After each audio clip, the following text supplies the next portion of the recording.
Now let's compare the 2000 that's been California, Florida. We can definitely see the difference. And this is been in the salt belt. So let's take a look up underneath, check that out, and compare it to the California model out there.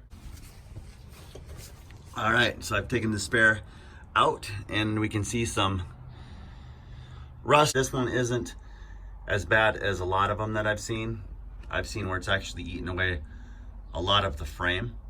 We can still salvage this with the wire wheel and some treatment. And this is the biggest problem area right in here. These are where the weld kits are available. These can be your friend, especially fluid film for rust protection.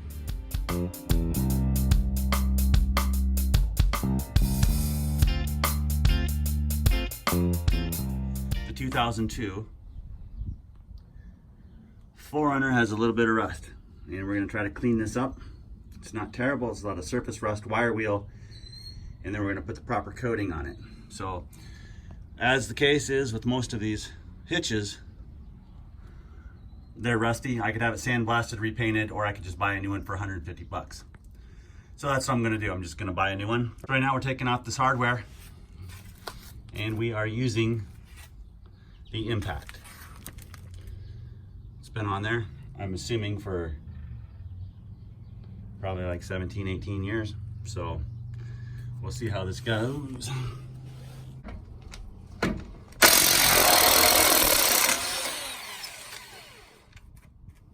All right, it's the only way to do it.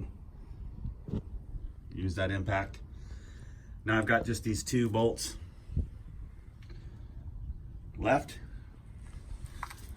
and this is somewhat loose, so I'm gonna have to support the hitch and get the rest of these off.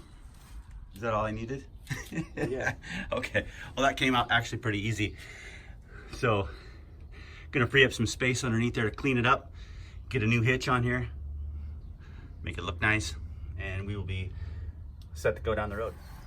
So we're slowly making our way with parts that need to be sandblasted and painted. I've got 3 sets of skid plates for these 1st gen Tacomas and 3rd gen 4Runners. Gonna get them cleaned up, gonna get them painted. Put back.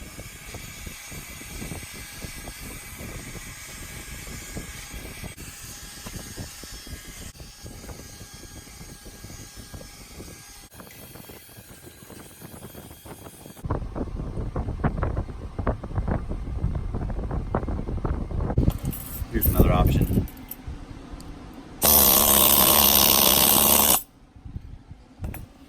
$30, Harbor Freight.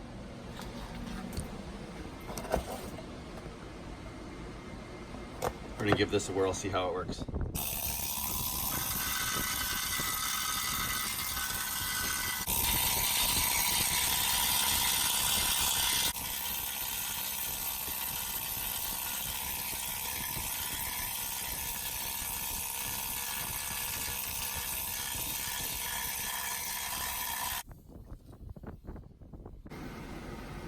So here are a couple options what we can do. After we get this descaled and cleaned up, we're going to spray it down, a couple coats of this. It's going to get the surface ready to accept paint. Then we've got some primer, probably not this, I'll have to go to the store and grab some, but probably just gonna go with the high heat, just because I think that would work better. Probably is not necessary.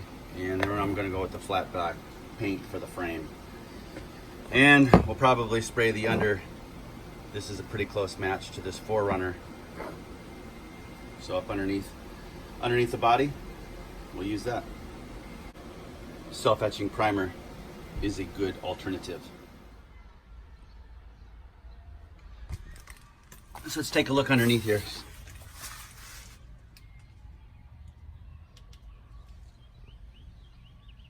Worked really well. Not quite finished here, but just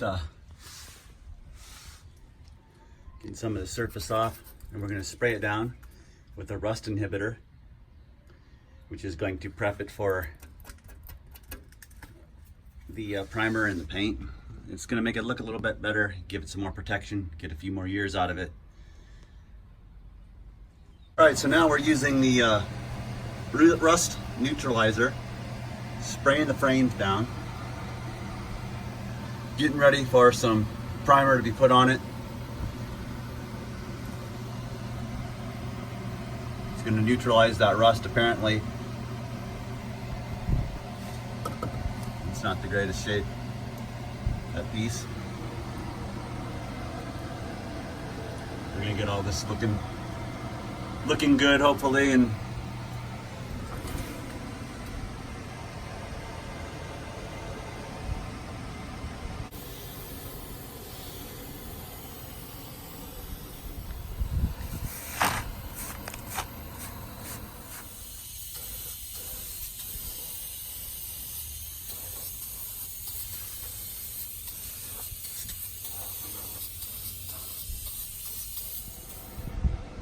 we're getting it done with the safety gear.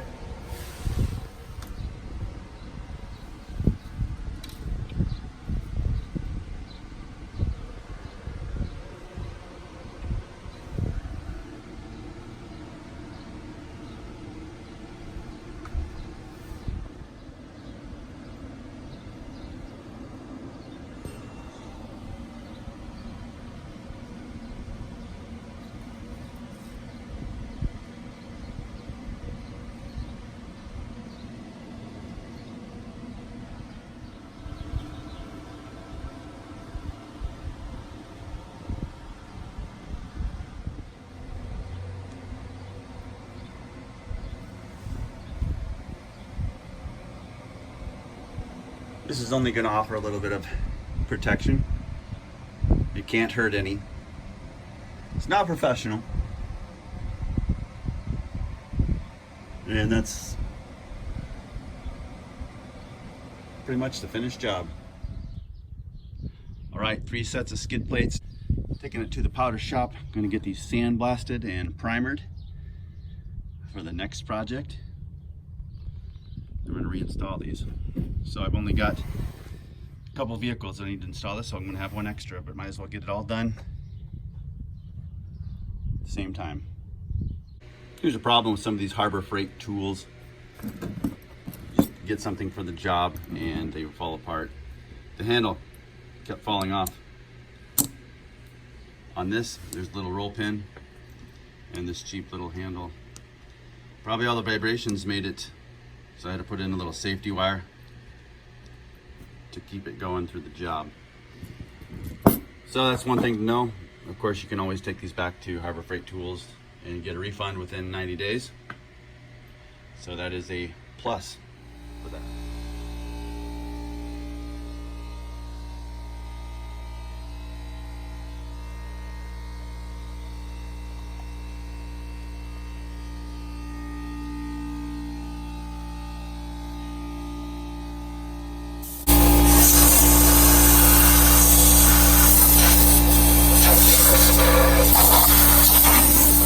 So I decided to ditch the old trailer hitch rather than trying to paint it and get it sandblasted.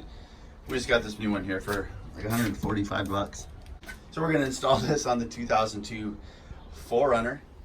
So I got to be straight. I've never really worried. I've had many vehicles here for going on 30 some years. Never paid much attention to the undercarriage, the rust issues of the frame, the suspension, those kind of things, just recently until I started getting back into the older Tacoma 4Runner scene. A new trailer hitch is getting put on today. Just got one from E-Trailer. So want to set that up, see how easy that is, comes with everything. So let's take a look at this thing. How it's packaged up. Nice glossy black. This is the current hitch.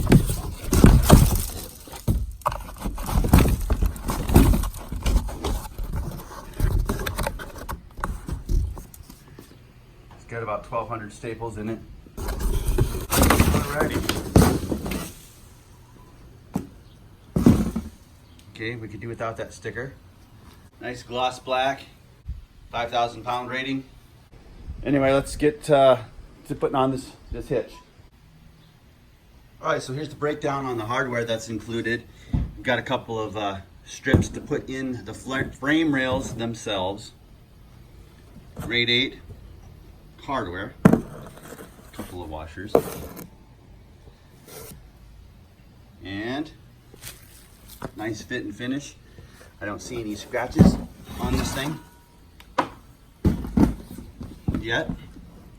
What I am going to do is take these stickers off.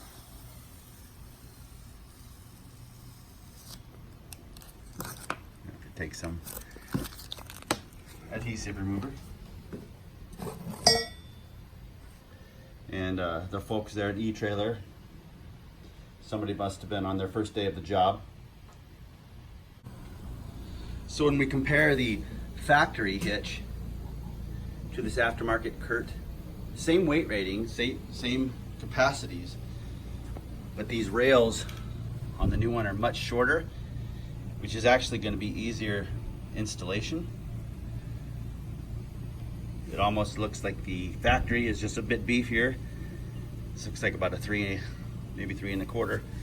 3 1/2, that's maybe 2 1/2, 2 3/4 tubing. But I just didn't want to clean this up.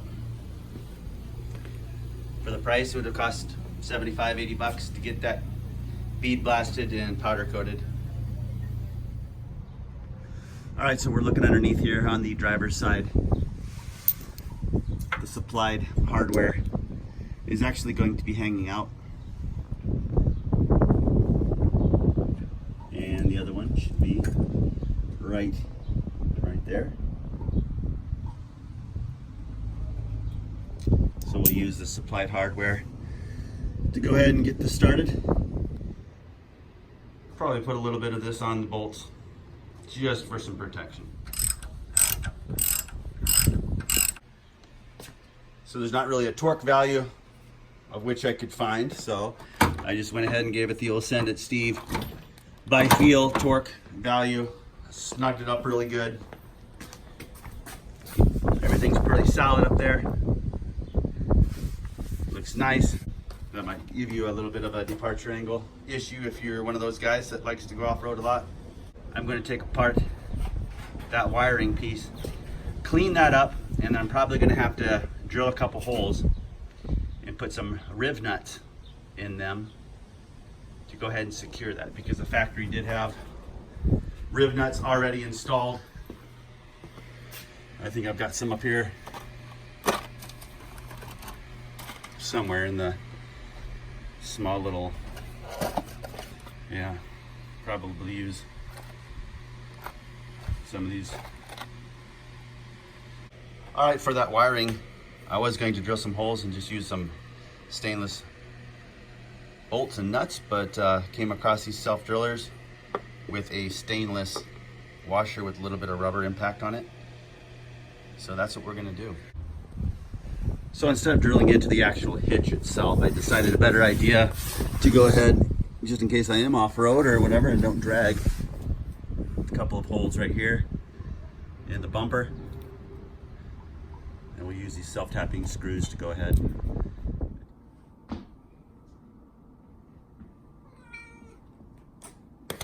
What do you want, kitty?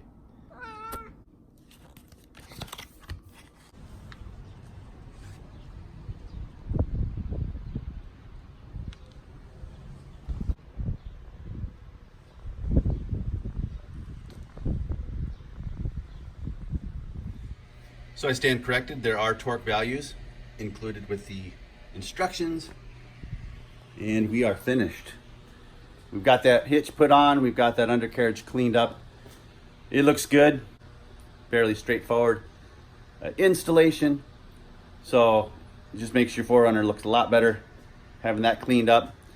You know, 145 bucks through E-Trailer, same rating.